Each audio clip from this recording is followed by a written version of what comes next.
Craig ready. Craig, are you ready? I am ready. He's our next presenter. As the non-resident medical professional, non-PhD, just plain old business guy, I feel like a black sheep on this, but I'll do my best for everyone. I'll share my screen here. Perfect. All right. So thank you, everyone. My name is Craig Misrach. I am president and CEO for UpLyft. UpLyft is the first FDA-compliant, independent transfer system from bed to wheelchair for home use for people with limited mobility. I think everyone on this call will appreciate as well, it's a zero lifting assisted transfer aid for institutional healthcare facilities. Look, there is no self-transfer system between bed and wheelchair for home use consumers. For folks that have limited mobility, the U.S. Census Bureau says there are 3 million people that need assistance getting out of their bed every day at home. There can be a reduced quality of life, and as I mentioned, a lack of independence. And as many folks on this call appreciate and know too well, in particular if you're responsible for a balance sheet at your facility, there are now $20 billion of workers' comp claim costs in the U.S. healthcare system associated with back injuries specifically due to patient lifting.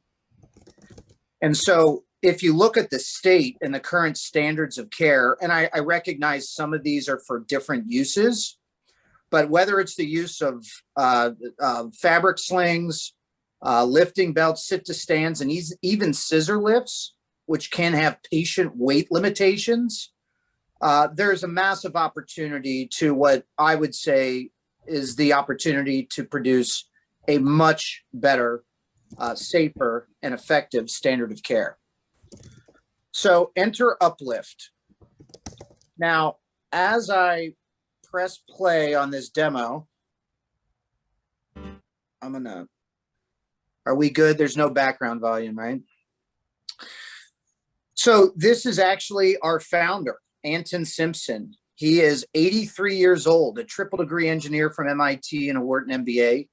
His dear friend got in a car accident, was paralyzed from the waist down. His wife could not lift him out of bed. Anton went into his garage and invented the first prototype for UpLyft. We're now at our 10th. As you see Anton lifting himself up here, those finger panels that nestled underneath his legs and his back are covered by an estate of 21 patents. 15 are issued that cover jurisdictions in the US as well as abroad. And so as Anton's coming down here, we're talking about seniors, the obesity population, and different diseases that limit mobility. As our patient population is in his hands there on the outside are where buttons reside for a zero physical lifting assisted transfer that a healthcare professional could conduct. It's a massive market opportunity. If you take our price point and look at U.S. households as well as hospitals and nursing homes, and this is just a conservative estimate of one UpLyft per every 10 beds, as well as the 3 million I mentioned, the U.S. Census Bureau says, as far as individuals that need assistance getting out of bed, that's 19 billion. And actually, our lower barrier to entry is U.S. households, single point decision maker, and less time to make a decision. And if you focus on metropolitan cities, it's still a $10 billion opportunity. And this is all 4 times the size globally. We are today actively getting purchase orders and pre-order sales direct to consumer for home use for $6,000. Investors love to know that, hey, one, at that price point, we're making 70% gross margins, and that B, we have some creative financing opportunities via the likes of Care Credit, where we don't have to have any risk of receivables. We're paid in full, and an extremely attractive capital leasing financing strategy that creates some sticky recurring revenue for us longer term, as well as a short-term rental strategy for those at end-of-life care. We're happy to pick up an UpLyft and reclaim it and refurbish it for use.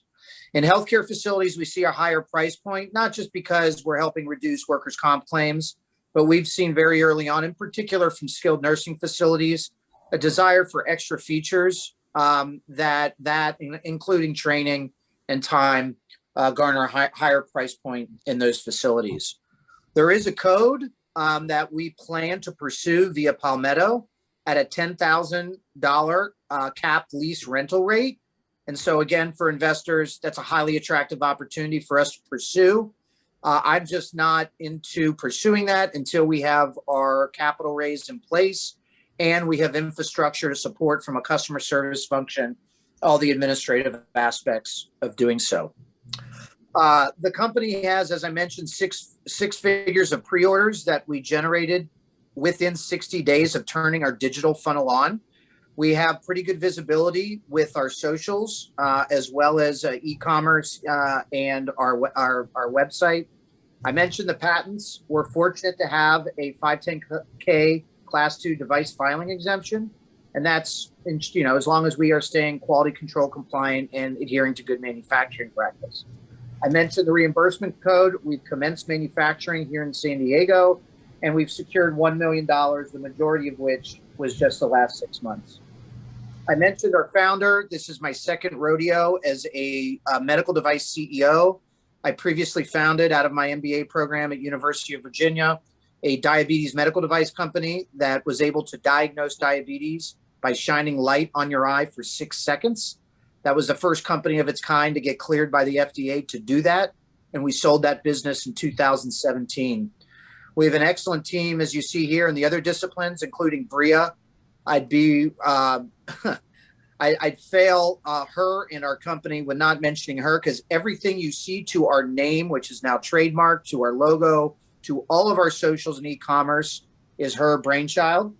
And we have a world-class contract manufacturing firm here in San Diego that manufactures for the likes of Illumina, Abbott, and Hologic. We're currently raising a $5 million Series A round. We could use some debt to augment it in a more capital efficient fashion, because that's more appropriate use of cash for our inventory and purchase orders. Happy to provide a board seat. And as we march on to secure our lead investor, which we're in several talks, we're looking for National Venture Capital Association standard terms. Look, this is something that clearly has acquisition interest. I've talked to the CEOs of most of these organizations that you see on this list. And with our scalability and plans, we see acquisition opportunities once we establish a reasonable installed base in 3 years. And we also have the opportunity, if we wanted to raise another 10 million Series B after that, to scale the company even further for a larger exit valuation. In summary, here are some of the key ingredients that we believe can help us be successful, not just in commercializing this technology and returning and creating value that we can return to our shareholders, but also in executing our mission to restore independence to those who suffer from mobility challenges and best protect caregivers from encountering patient lifting injuries. Thank you very much. Thanks, Craig. Can you mention about your crowdfunding? Have you done some crowdfunding before, right? Yes, we have. I apologize, I meant to share that screen. So yes, last year, and everything you see here today is really within 1 year, or actually it's within 10 months of us completing our crowdfunding campaign. And so we used WeFunder. We only raised 200,000, so I guess we're third place as far as my peer colleagues on this call, which is fine. But I'm telling you, we had nothing. We had our patents, we had some prototypes, we had very little customer validation, and we didn't have the purchase orders. And so even though I raised 15 million for my last venture, look, it was a pandemic. Yeah. We were not invited into any healthcare facility. And so we thought this could be a great way to start demonstrating demand direct to consumer. And the funding that we raised from that, while it was $200,000, it was put to excellent use in being able to validate our, like I said, our direct to consumer market pool. And so I would just say, for those that are interested in that path, and this is not meant to be a knock on WeFunder, that's the only experience that we have. And Elemento Health, I think is fantastic what has been achieved there. WeFunder, if you look at 10 different criteria to search for investments, you don't see medical device. And so I think there's, some of that. I would be remiss if I also didn't point out there were even Facebook outages in November. It was during the election. And so we too did experience at the end a increase and a ramp up, maybe an additional $50,000 in the final 5 days of closing. So it is what it is. It was definitely helpful. It was a gargantuan effort. It's not just you post it. You got to have some digital marketing ammunition behind it. And just as an example, you may need to spend $5,000 to raise $25,000 type of thing. So that was just some morsels of our experience crowdfunding. Great.